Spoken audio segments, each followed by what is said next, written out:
session. Now you'll see on my screen, and then you'll have it up on your screen as well. You can go between the two. So this is session 1, DMS Computer Fundamentals.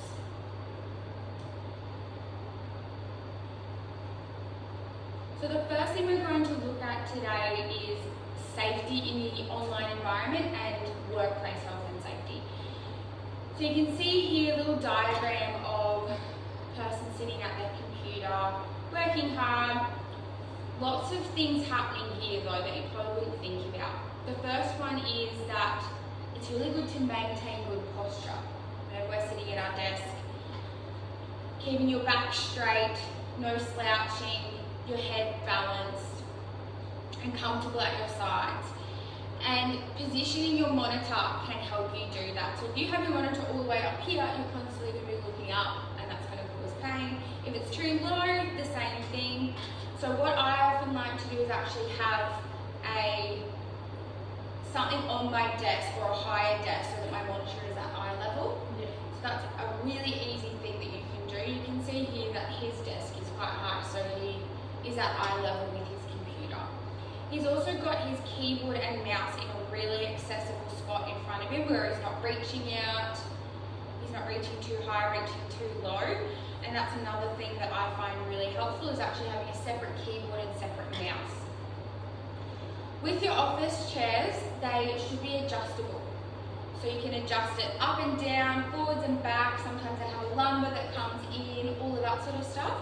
If it doesn't have a lumbar, you can get a cushion or a little back insert. Lots of different things you can do with your chair to make sure you're really comfortable. And it's also really important to rest regularly. So it's recommended that you rest every 20 minutes. But I like to say to people, if you are most effective in the morning, you might not want to have as many rests in the morning. You might want to have more rest in the afternoon when you start to get tired, or it could be vice versa. Some other really important workplace health and safety things that we need to think about when we're doing these sessions and when we're at work is general around us, what's happening. So fire safety, any hazards, electrical safety, where our exits are, and you can see we've got an exit here, an exit behind us, and an exit to our left. You can see we have a fire extinguisher over on the wall there.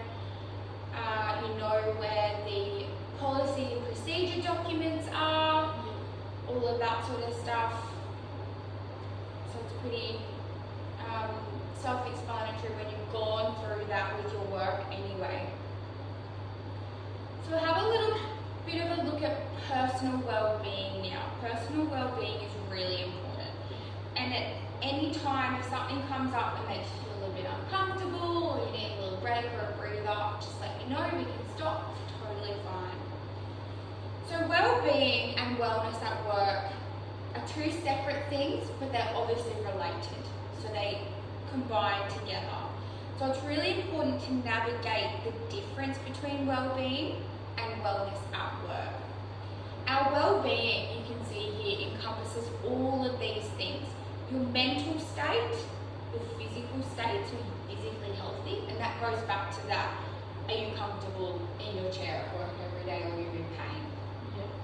Financial state, work, so you can see that comes into our wellness at work. Are you engaged in what you're doing at work? Are you enjoying work? Community and social, so the people around you, friends, family, the community that you're living and working in. So if we come now and look at wellness at work, once again we've got mental, social, physical, and then we have environment and culture and diversity. Environment and culture and diversity are not in our wellbeing one.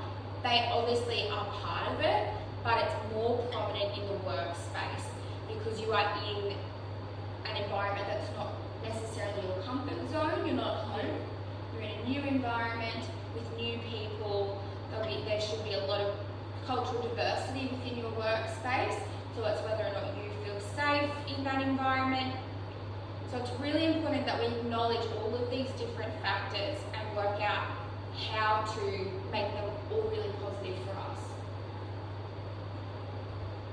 So 12 tips to promote well-being at work is to focus on your personal development, improve recognition, introduce flexible working, employee wellbeing initiatives, mental health awareness, practice gratitude, so it could be like journaling, getting some steps in, so that goes back to the taking a break every 20 minutes or whenever you need to take a break, going away from your computer, going for a little walk around the office, going outside, having an active break is really good.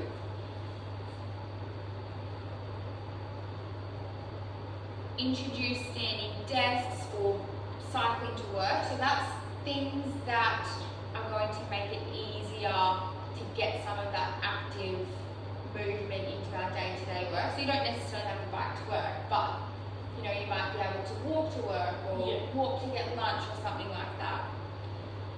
Encouraging friendships and enhancing employee purpose. So is there any more that you can think of or something that you think might really work for you? No, I think you have covered it all.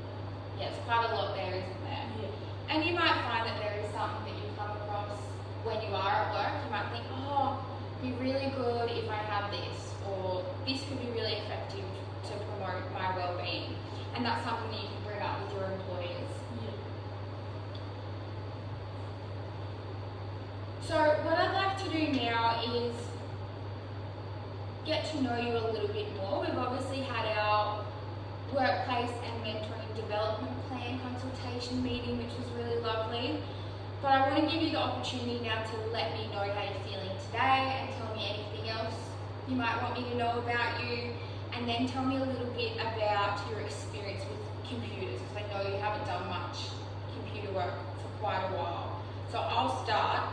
I am a trainer and assessor, obviously. Before that I was a teacher, and I come from a rural background, so I'm quite used to working with small groups of people, individuals, and in small workplaces as well.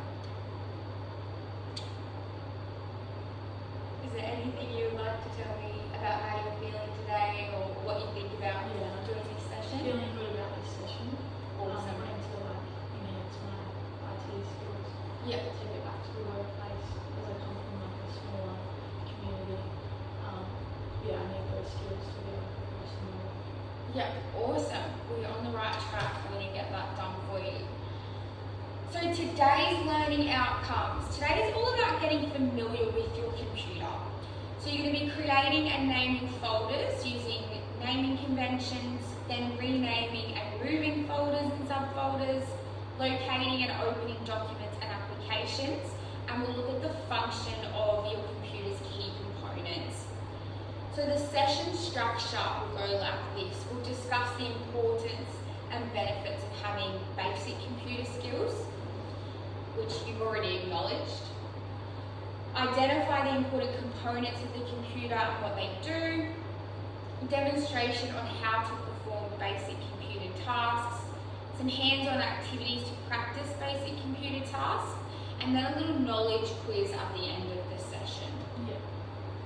There's nothing to be worried about, it'll be a bit of fun. So what are the benefits of having basic computer skills? So it's really important that we have these skills to keep up with changing technology, especially in the workplace. It can help increase our productivity, minimise the use of paper-based products, reduces the need for physical storage space. You can store personal information like your photos and your files, so it can be used out of the workplace as well to do things like banking and online shopping, keeping receipts electronically for tax time. One of the most important things though is being able to find your files again. So you are going to learn where and how to save files and folders, so it's really accessible to quickly find them again. So where can your basic computer skills be used? Well, these days, basic computer skills are required in almost every workplace. So having these skills will allow you to be more flexible in the workplace.